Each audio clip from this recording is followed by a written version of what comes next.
안녕하십니까. 최대급 사이버 설교 아카데미 송광현 교수입니다. 이번 시간에는 베드로와 물고기 마태복음 17장 24절에서 27절 말씀을 가지고 공부해 보겠습니다. 자, 마태복음 17장 24절과 27절에 보면 베드로와 물고기에 대해서 나오고 있습니다. 근데 가버나움에 이르니 반세계를 받는 자들이 베드로에게 나와 이르되 너의 선생은 반세계를 내지 아니하느냐 이르되 내신다 하고 집에 들어가니 예수께서 먼저 이르시되 시몬아 네 생각은 어떠하냐 세상 임금들이 누구에게 관세와 국세를 받느냐 자기 아들에게냐 타인에게냐 베드로가 이르되 타인에게니이다. 예수께서 이르시되 그렇다면 아들들은 세를 면하리라. 그러나 우리가 그들이 실족하지 않게 하기 위하여 네가 바다에 가서 낚시를 던져 먼저 오르는 고기를 가져 입을 열면 돈 한 세계를 얻을 것이니 가져다가 나와 너를 위하여 주라 하시니라. 이렇게 말씀하고 있습니다. 그런데 여기에서 중요한 부분이 하나 있습니다. 이 가버나움이라고 하는 도시가 중요합니다. 자, 많은 사람들이 있었는데 이 가버나움에 들어갈 때 성전세를 받는 사람들이 이 가버나움에 이를 때에 예수님에게 성전세를 요구하고 있습니다. 자, 유대인들은 성전세를 20세 이상의 이스라엘 백성들은 무조건 내야 됩니다. 의무적으로 내야 됐습니다. 그래서 노예나 자유를 얻는 종이라 할지라도 반드시 내야 되고 구제로 먹고 사는 거지들도 성전세를 내야 되는 이런 의무가 있었습니다. 그런데 왜 가버나움에 이르렀을 때 이렇게 내라고 말씀하고 있을까요? 이 세겔은 바로 은으로 냈는데 이 반세겔을 내야 됐습니다. 그래서 이 성수의 세겔대로 낼 것을 여기에서 말씀하고 있습니다. 바로 이것은 구원의 속전세를 의미해주고 있습니다. 그래서 성전세를 받아서 이 성전세로 무엇을 했습니까? 신약시대에는 성전을 보수하는 데 사용이 되었습니다. 그래서 가나안에서 성전에 재물을 가져오지 못하는 자들을 위해서 재물을 대신 샀고 또 성전에 필요한 목재나 기름, 포도주, 제사장의 의복을 위한 옷감구임에 사용이 되었습니다. 그렇다면 왜 예수님께서 가버나움에 들어가셨을 때에 성전세를 내라고 세금을 걷어들인 사람들이 말하고 있을까요? 이런 부분들을 우리가 놓쳐서는 안 됩니다. 자, 그러면 가버나움을 통해서 우리가 또 영적인 하나님의 의도를 깨달아 보겠습니다. 자, 가버나움은 코페르라는 단어입니다. 속죄금, 속전, 대속물이라는 이런 뜻을 가지고 있습니다. 이게 헬라어 성경으로 봤을 때는 깨달을 수 없는데 신약 히브리어 성경으로 봤을 때는 깨달을 수가 있습니다. 자, 이 단어가 카파르에서 왔습니다. 속죄하다, 속량하다, 용서받다라는 이런 뜻을 가지고 있습니다. 그 다음에 나옴이라는 단어는 나함에서 왔는데 후회하다, 위로받다, 뜻을 돌이키다, 뉘우치다, 긍휼히 여기다라는 이런 뜻을 가지고 있습니다. 그런데 여기서 이 코페르라고 하는 단어가 우리가 노아가 방주를 지을 때 발랐던 역청, 이 역청도 코페르입니다.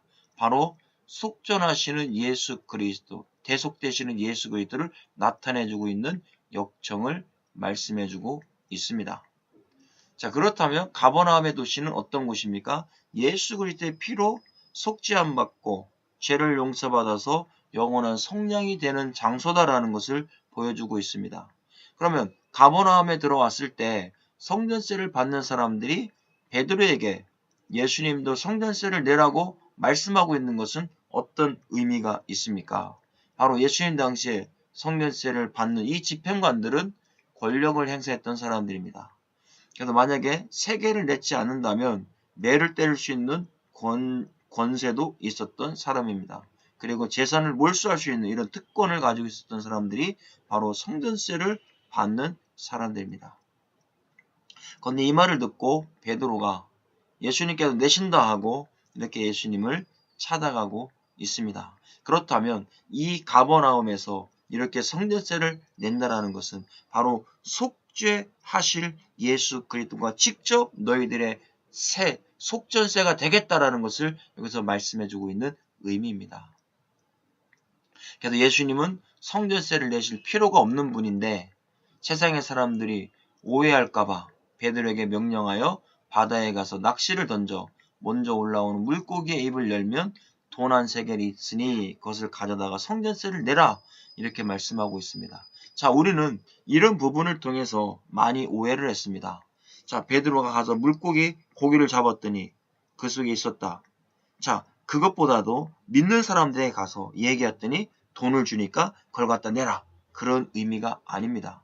자, 우리가 문화적 배경을 알 때에 이 말씀을 깨달을 수가 있습니다. 자, 이스라엘의 갈릴리 바다에서 제일 많이 잡히는 어종이 베드로 물고기로 유명한 무시트라고 하는 고기입니다.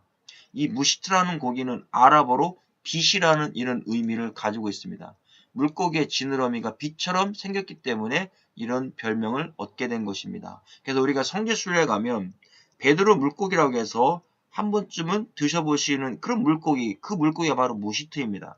자, 이 물고기는 갈릴리에서 잡히는 물고기들 가운데 중간 정도 크기의 종류로 다 자라면 40cm가 되고 무게가 1.5kg에 달한다라는 것입니다. 자, 그런데 이 물고기는 겨울이 시작되는 시점에 북쪽 해안가로 이동을 해서 우기 동안에 북쪽 해안에서 지내다가 물이 따뜻해지면 건기가 되면 물 밑바닥에 구덩이를 파고 산란을 시작한다라는 겁니다. 그리고 수정이 되고 난 뒤에 무시트는 암컷이 그 알들을 자기 입속에다가 집어넣어 놓고 약 2에서 3주 동안 보관하게 된다는 얘기입니다.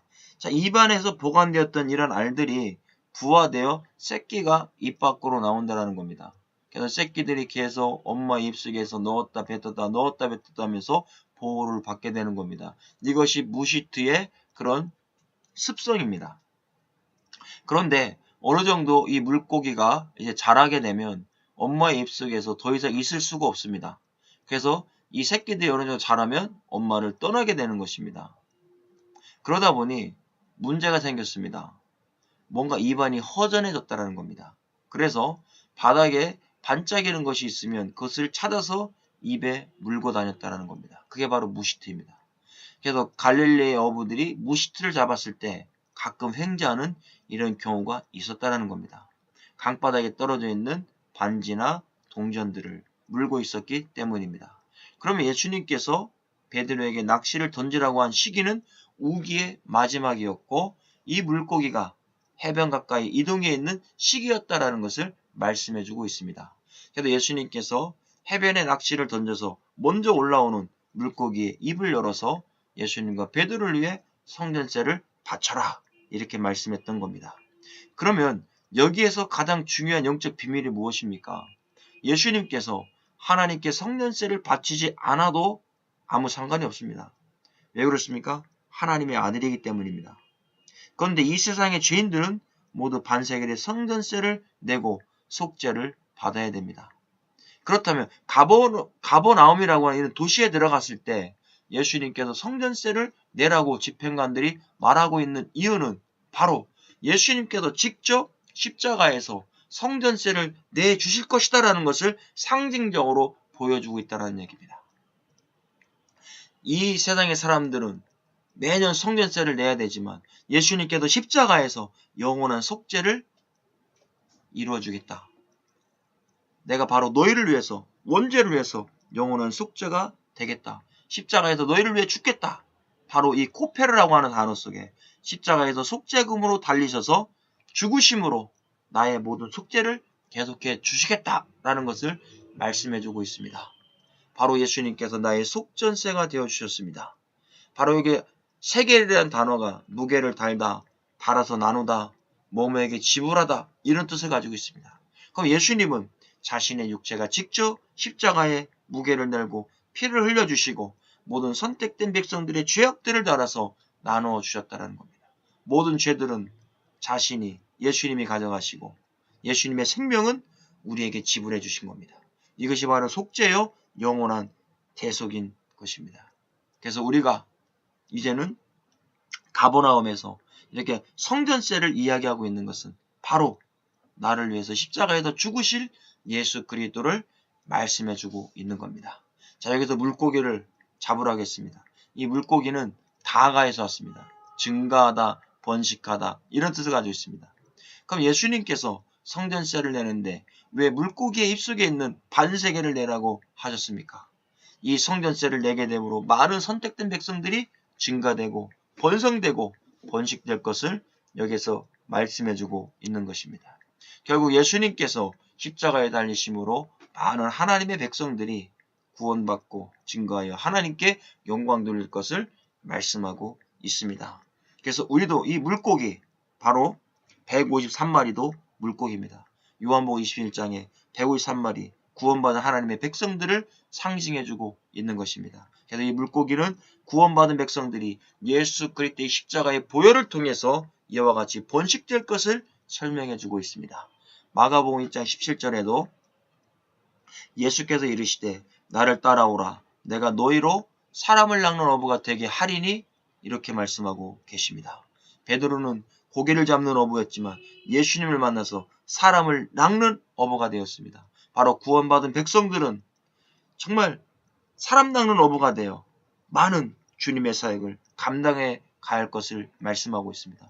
오늘 이 말씀을 통해서 우리가 속전세, 예수 그리스도에서 속전받았다면, 대속받았다면 이제는 저 세상에 나가서 많은 물고기들을 잡아서 하나님께로 돌아오게 하는 놀라운 역사가 우리에게 일어나야 될 것을 말씀해주고 있습니다. 수고하셨습니다.